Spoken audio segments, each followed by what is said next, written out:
जब भी एक लड़की की शादी होती है, उनसे एक्सपेक्ट किया जाता है एक लड़की से कि वो जो हस्बैंड की चॉइसेस हैं उसके अकॉर्डिंग चले। पर कुछ टाइम बाद आपको ऐसे लगेगा जैसे आप पे प्रेशर क्रिएट हो रहा है, क्योंकि आज आप उनकी हाँ में हाँ मिला रहे हो, पर कुछ दिनों बाद आपको वो चीज बोझ लगने लगेगी। तो सरेंडर मतलब ये नहीं है कि हम सब कुछ उनके अकॉर्डिंग करें।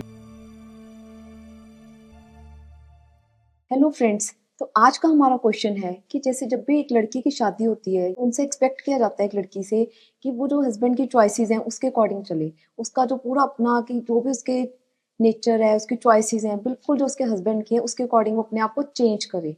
तो क्या ये सही है? तो क्या उसको अपने आप को पूरा चेंज कर देना चाहिए, सरेंडर कर देना चाहिए, या उसको अपने इमोशंस का, अपनी चॉइसेस का, अपना भी कुछ उसको अपना रखना चाहिए? तो ये हम आज जानेंगे भाई जी से। हाँ जी। तो जो आपने जैसे अभी बात की, तो पिछले सेशन में हमने जाना कि हर आत्मा का एक इंडिविजुअल नेचर है या इंडिविजुअल संस्कार है। देखो, आज आपने शादी की, आप अपने नए घर में गए, आपने अपने हस्बैंड के अकॉर्डिंग किया, पर कुछ टाइम बाद आपको ऐसे लगेगा जैसे आप पे प्रेशर क्रिएट हो रहा है, क्योंकि आज आप उनकी हाँ में हाँ मिला रहे हो, पर कुछ दिनों बाद आपको वो चीज बोझ लगने लगेगी। और कहीं ना कहीं उनका भी ये संस्कार बन जाएगा कि जो मैं बोलूंगा ये एग्जैक्टली सेम करेगी। तो एक तरह से अगर हम कहें तो हम अपने इमोशंस को सप्रेस कर रहे हैं। तो जैसे हम सप्रेस करेंगे, कभी ना कभी तो वो ब्लास्ट होंगे। जैसे प्रेशर कुकर है, अंदर प्रेशर क्रिएट हो रहा है कभी ना कभी तो वो सीटी बजेगी। और जिस दिन वो सीटी बजती है तो कुछ ना कुछ हेल्थ इश्यू क्रिएट होते हैं, या फिर ऐसी लड़ाई झगड़े होते हैं तो वाइफ कहती है अब मैंने इनके साथ रहना ही नहीं है, मुझे तो सारी लाइफ ये टॉर्चर किया गया। और हस्बैंड कहेगा भाई तुमने कभी बताया तो है नहीं कि अगर तुम्हें दिक्कत थी तुम पहले बताते। वाइफ कहेगी आपको नहीं पता होना चाहिए था अब हस्बैंड कहते भाई मुझे क्या पता, मैं कौन सा अंतर्यामी हूँ जो जान लेता। तो ये कहीं ना कहीं डिफरेंसेस ऐसे क्रिएट हो जाते हैं जो उनकी दोनों की फैमिलीज को भी इफेक्ट करते हैं। सो इट्स बेटर कि आप शुरू में ही आपस में डिस्कस करो कि ठीक है ये चीज आप चाहते हो तो आप एडजस्ट कर रहे हो, बट विद हैप्पीनेस। हैप्पीनेस का मतलब मैं उस इमोशन को सप्रेस नहीं कर रहा, और अगर मैं सप्रेस करूंगा तो प्रॉब्लम है। तो ठीक है, कुछ चीजों में मुझे एडजस्ट करना है, कुछ में उनको एडजस्ट खुशी करना है। खुशी करें, यस, जो भी कर रहे हैं खुशी से करें। यस, खुशी से। जैसे एक मान लो एक मदर है और रात को उसका बेटा बीमार हो गया 2 बजे। ठीक है, अब बेटा चिल्ला रहा है कि मम्मा मुझे चाय चाहिए या गर्म पानी चाहिए, तो माँ उठेगी कैसे? प्यार से या फिर एफर्ट से? प्यार से उठेगी, प्यार से। बिल्कुल नेचुरल से आप उठ के वो सब कुछ कर देगी। ठीक है, और पूरी रात जाग भी जाएगी, तो भी अगले दिन ये नहीं कहेगी तुम्हारी वजह से मैं जागी। मतलब नेचुरल नेचुरल। है ना। तो हम जो भी इमोशंस क्रिएट करें, जैसे आपने बात की, हम फोर्सिबली यहाँ कर रहे हैं, तभी ये क्वेश्चन आया।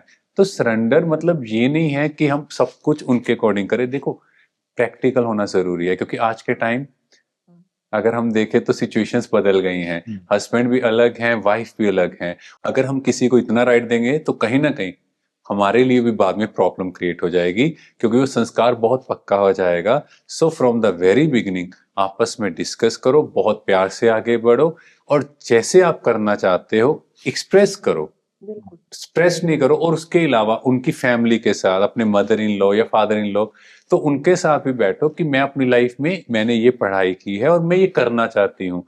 उनका भी सजेशन लो। जब आप उनको भी इंपॉर्टेंस दोगे, उनसे भी बात करोगे, तो वो भी समझेंगे नहीं, जैसे हमारी बेटी है, हमारी बेटी हमसे बात करती है, ये भी तो हमसे वैसे ही बात कर रही है। तो वो रिस्पेक्ट एंड रिगार्ड आपस में रहेगा। कम्युनिकेशन इंपॉर्टेंट है। Yes, very important. क्योंकि अगर आप देखो क्या होता है, वाइफ कहीं ना कहीं फील करती है ये बात मेरे पे थोपी गई है या प्रेशराइज किया गया, वो अपने मदर को उधर फोन करेगी। अब मदर क्या होगा, बिना बात के डिस्टर्ब होगी। अब ऐसा तो नहीं है कि मदर अपने पास रखेगी, वो अपने है ना हस्बैंड को बताएगी, मतलब आपके पिताजी को बताएगी। अब कहीं ना कहीं दोनों बात करेंगे तो अब वो अपनी फैमिली में आपके मतलब ब्रदर को, भाभी को, सबको वो बात पता लगेगी। अब आपके हस्बैंड बाई चांस आपके साथ घर गए, अब सारे इनको उस नजर से देख रहे हैं, ये फील कर रहे हैं, यस वाइब्रेशंस भी होगी, और ऐसे देख रहे हैं, ये फील करेंगे मैंने क्या किया पता नहीं, है ना। उनकी वाइब्रेशंस चेंज होगी। अगर उससे बेटर मैं अपने इन लॉस में ये बात कर लेती, उनको अपनी फैमिली मानती, तो प्रॉब्लम ही नहीं थी। तो सरेंडर में मुझे जो करना है अपना दिल से करना है, और उस अकॉर्डिंग करना है कि मेरे पे प्रेशर क्रिएट ना हो। जो करे खुशी से करे। यस। थैंक यू भाई जी। Thank you. ओम शांति। ओम शांति। तो आज हमने भाई जी से जाना कि जैसे एक लड़की से एक्सपेक्ट किया जाता है कि जैसे ही उसकी शादी होती है या उसको भी ऐसे लगता है कि मुझे अपने परिवार वालों के अकॉर्डिंग चेंज होना है, ससुराल वालों के अकॉर्डिंग।